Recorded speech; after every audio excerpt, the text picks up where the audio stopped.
সেনা প্রধানের উদ্দেশ্যে কথাটি বলতেই হবে। প্রসঙ্গটি হচ্ছে যে সেনাপ্রধান নিজেকে এত নিচে নামাচ্ছেন কেন। আমি আবার সেনাপ্রধান নিয়েই কথা বলতে এলাম।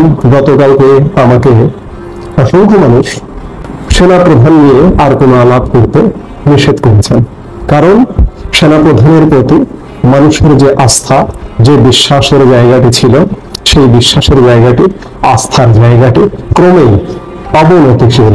শুধু আমার ক্ষেত্রে না, সবার ক্ষেত্রেই সেনাপ্রধান নিয়ে আগে যে কোনো আলোচনা করলে সেই আলোচনাটি মানুষের আগ্রহের কেন্দ্রবিন্দুতে থাকতো, কিন্তু এখন সেনাপ্রধান বিষয়ে আলাপ আলোচনা বা সেনাবাহিনী বিষয়ে আলাপ আলোচনা মানুষের আর আগ্রহের খোরাক মেটায় না।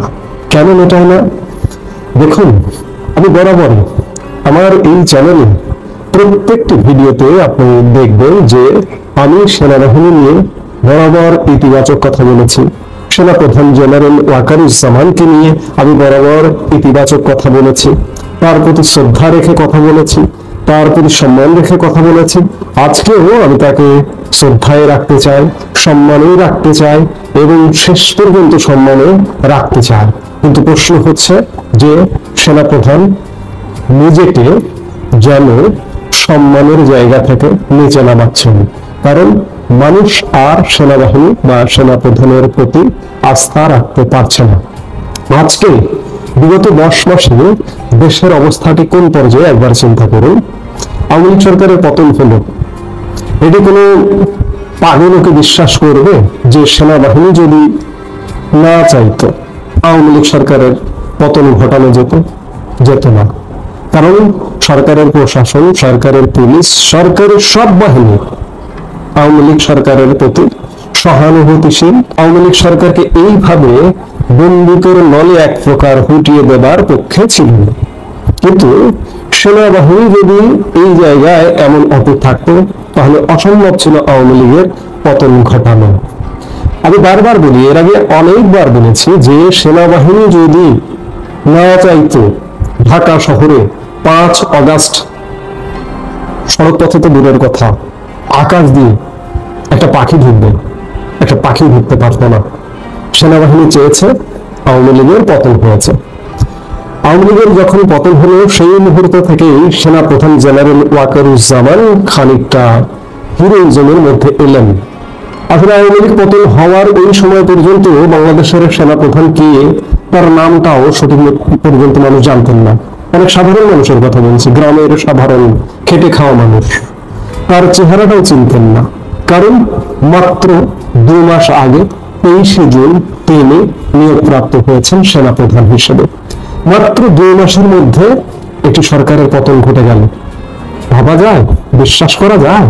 কিন্তু প্রথম সেদিনে মানুষ চিনলেন, জানলেন। সেদিন দুপুরে 5 আগস্ট দুপুরে মানুষ জানলেন যে সেনাপ্রধান জেনারেল ওয়াকারুজ্জামান জাতির উদ্দেশ্যে ভাষণ দেবেন। মানুষ অধীর আগ্রহে অপেক্ষা করছে। অবশেষে সেই ভাষণ নিয়ে এলেন বিকেল বেলা সেনাপ্রধান জেনারেল ওয়াকারুজ্জামান।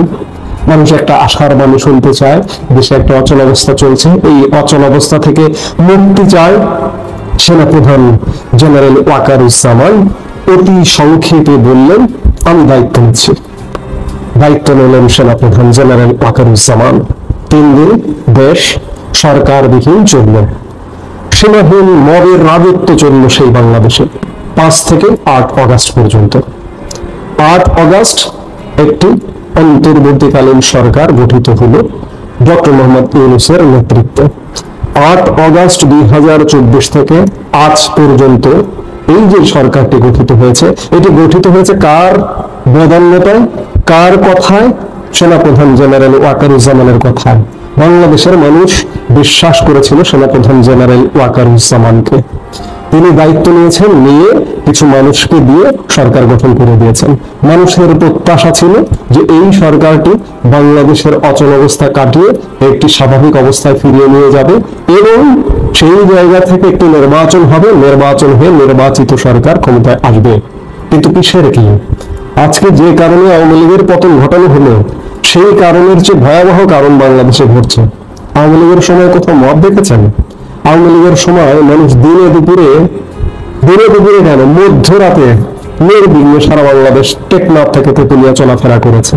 আজকে আপনি একজন কৌতূহলী দেশের নাগরিক হিসেবে আপনি যদি রাজধানী ঢাকার মানুষ হয়ে থাকেন, একটু খেয়াল করে দেখবেন যে রাতে যেসব গাড়ি ছাড়ে, সড়ক পথে যে সমস্ত গাড়ি ছাড়ে, আপনি রাতে যে নাইট কোচ যেগুলোকে বলা হয়, আপনি একটু দয়া করে রাত 10টা-11টার সময় সেসব কাউন্টারে গিয়ে একটু ভিজিট করে দেখবেন তো। মানুষ রাতে আর জার্নি করে না, জার্নি করতে চায় না। কেন চায় না? আজকে আওয়ামী লীগ সরকারের আমলে যে বাংলাদেশটি ছিল সেই বাংলাদেশটি নেই। মানুষ আজ ভীত, সন্ত্রস্ত, এমন নানা ক্ষেত্রে নানা অচল অবস্থা সারা বাংলাদেশে। এবং অচল অবস্থা যখনই ঘটে তখনই মানুষ অধীর আগ্রহে থাকে যে সেনাপ্রধান জেনারেল ওয়াকারুজ্জামান দায়িত্ব নিয়েছিলেন আমাদের, নিশ্চয়ই তিনি দায়িত্ব পালন করবেন। কিন্তু বারবার মানুষ আশাহত হয়েছেন, মানুষ হতাশ হয়েছেন এবং সেনাপ্রধান জেনারেল ওয়াকারুজ্জামানের প্রতি মানুষের যে আস্থা ছিল, বিশ্বাস ছিল, সেই আস্থা বিশ্বাসে চির ধরেছে। সেনাপ্রধান জেনারেল ওয়াকারুজ্জামান 5 আগস্ট যদি নিজে ক্ষমতা নিতেন, নিজে সামরিক আইন জারি করে ক্ষমতা গ্রহণ করতেন চিফ মার্শাল ল অ্যাডমিনিস্ট্রেটর হিসেবে, আমাদের বাংলাদেশে অতীতে যেভাবে জিয়াউর রহমান, যেভাবে হোসেন মোহাম্মদ